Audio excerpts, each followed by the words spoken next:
Hello नमस्कार। आप सभी का स्वागत है डीएस क्लासेस पर।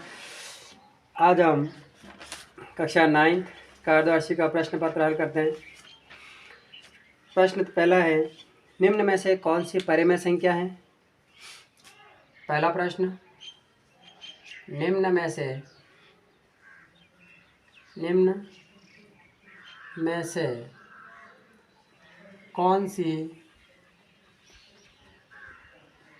परिमेय संख्या है। परिमेय संख्या है। 4 ऑप्शन थे, उसमें से जो सही ऑप्शन था वो हो जाएगा आपके 0/4। सेकंड क्वेश्चन, 0.01 को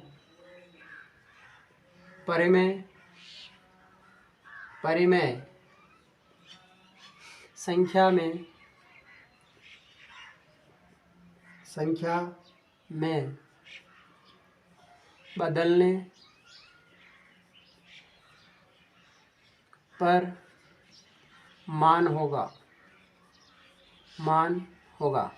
परिमेय संख्या जिसे हम P/Q में व्यक्त कर सकते हैं, तो इसमें हमें इसको परिमेय संख्या में बदलना है तो दशमलव हटाएंगे तो 1/100, क्योंकि दशमलव हटेगा, दशमलव के बाद 2 संख्याएं तो उसके भाजक में भी 2 डिजिट लग जाएंगे, 0 लग जाएंगे। तीसरा क्वेश्चन, व्यंजक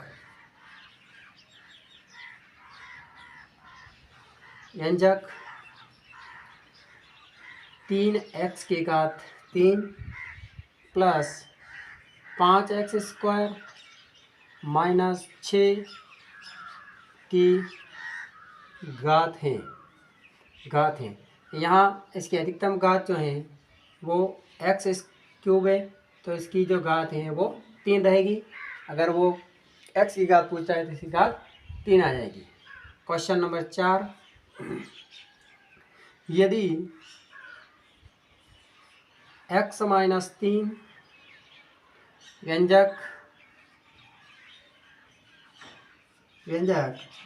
x² माइनस ax माइनस 15 एक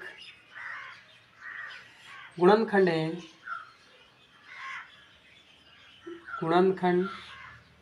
है तो a का मान ज्ञात करो। अब इसको हमें हल करना है। 4 ऑप्शन में इसका आंसर था। सबसे पहले x-3 बराबर 0, x बराबर 3 का पक्षांतर किया, उधर प्लस का हो गया। अब ये मान हमें इस बहुपद में लगाना है। द्विघात जो व्यंजक हैं, यानी 3 का स्क्वायर माइनस a 3 माइनस 15 बराबर 0। इसका वर्ग किया 9 हो गया, यहाँ -3 आ गया और -15 बराबर 0। प्लस माइनस माइनस होगा यहाँ पे, तो 15 में से 9 को घटाया तो 6 बचा। -3a -6 बराबर 0। 6 का उधर पक्षांतर किया तो -3a बराबर 6। a बराबर 6/3, तो a बराबर -2। ये वाला जो ऑप्शन है वो उसका सही आंसर होगा।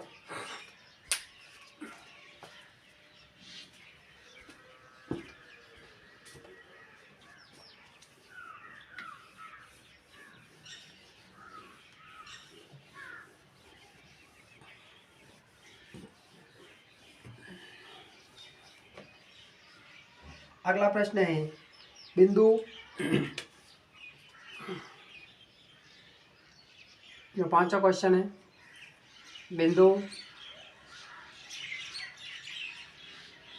3,4 कोष्ठक की y अक्ष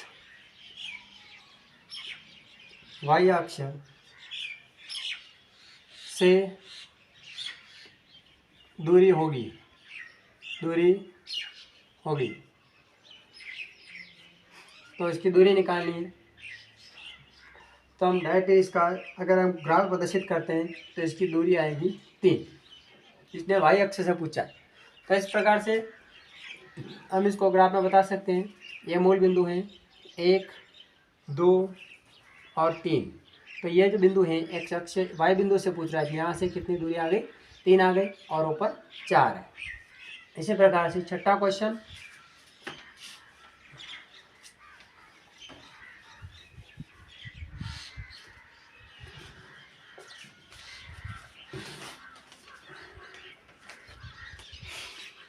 छठा क्वेश्चन था मूल बिंदु के निर्देशांक होते हैं। मूल बिंदु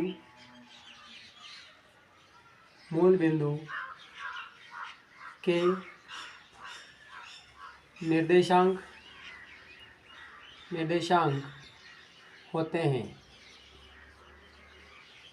मूल बिंदु का निर्देशांक अगर हम इसको ग्राफ में बताते हैं तो इस प्रकार से यह मूल बिंदु होता है और दोनों अक्ष का यहाँ पे 0 0 आता है। तो मूल बिंदु का जो निर्देशांक होता है वो x का भी 0 आएगा और y का भी 0 आएगा, 0 और 0। फिर सातवां क्वेश्चन, -2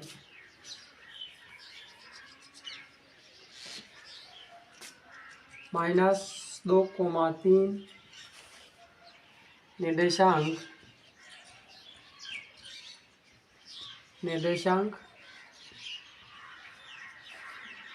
किस चतुर्थांश में है, किस चतुर्थांश में है, किस चतुर्थांश में है। तो अब हमें देखना है वो ग्राफ के द्वारा देखना है। पहला चतुर्थांश ये, सेकंड ये तीसरा और ये चौथा, ये 4 चतुर्थांश होते हैं। तो हमें यहाँ पर देखना है कि x का -2 है तो 0 इधर x का माइनस का होगा, 0 हो जाएगा, -1 और -2। इसी प्रकार से y का पूछ रहा है तो ये y प्लस यहाँ आ जाएगा 1, फिर 2 और फिर 3। तो इस जहाँ जो बिंदु आएगा ये बिंदु, ये यहाँ पे -2 और 3, यह द्वितीय चतुर्थांश में आएगा। कौन से चतुर्थांश में आएगा? द्वितीय चतुर्थांश में इसका जो ये ऑप्शन होगा ये सही हो जाएगा। फिर 8वां क्वेश्चन,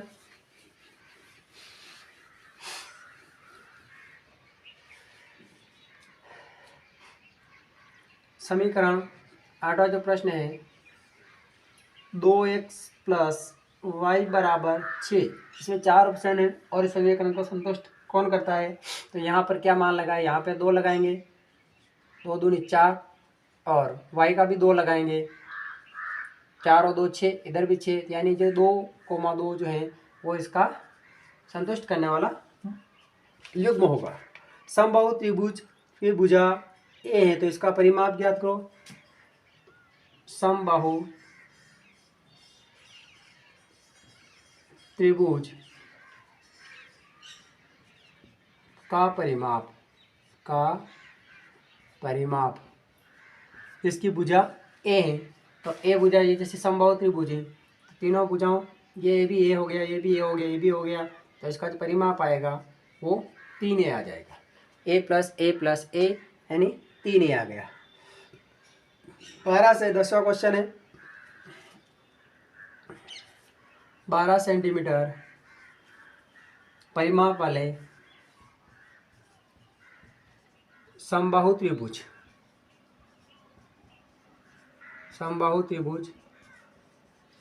का क्षेत्रफल ज्ञात करना है।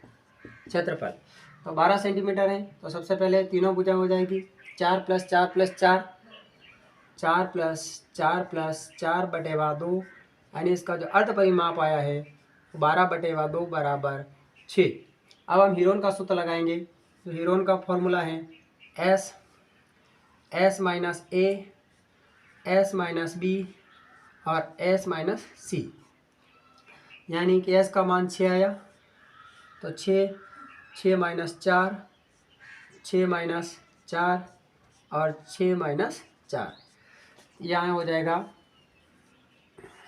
6 इंटू 2 इंटू 2 इंटू 2, तीनों में से 6 में से तीनों कोष्टक में घटाए तो 2 बचे, और इसका भी हमने गुणनखंड किया तो 3 इंटू 2 6 का किया, तो फिर 2 इंटू 2 इंटू 2, ये दोनों जोड़ो बन रहे हैं तो इन दोनों को बाहर निकालेंगे, 2 इंटू 2 और 3 का जोड़ा नहीं बनता है तो रूट में रह जाएगा, 2 दूनी 4 रूट 3 इसका क्षेत्रफल आ जाएगा सेंटीमीटर स्क्वायर, समबाहु त्रिभुज का क्षेत्रफल।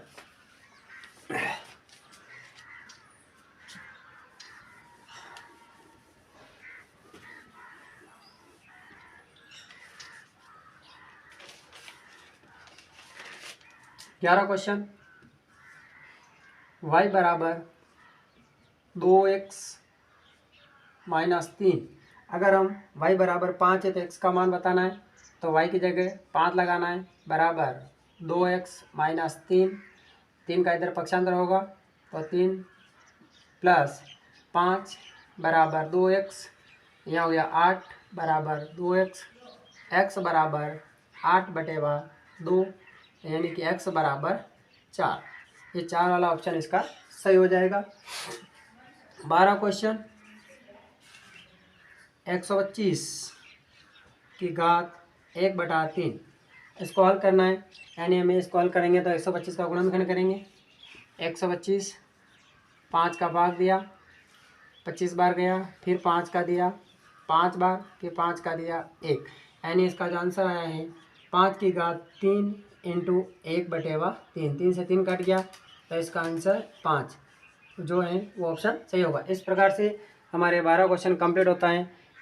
अगर आप DS क्लासेस पर नए हो तो चैनल को सब्सक्राइब करें, लाइक करें और अधिक से अधिक शेयर करें।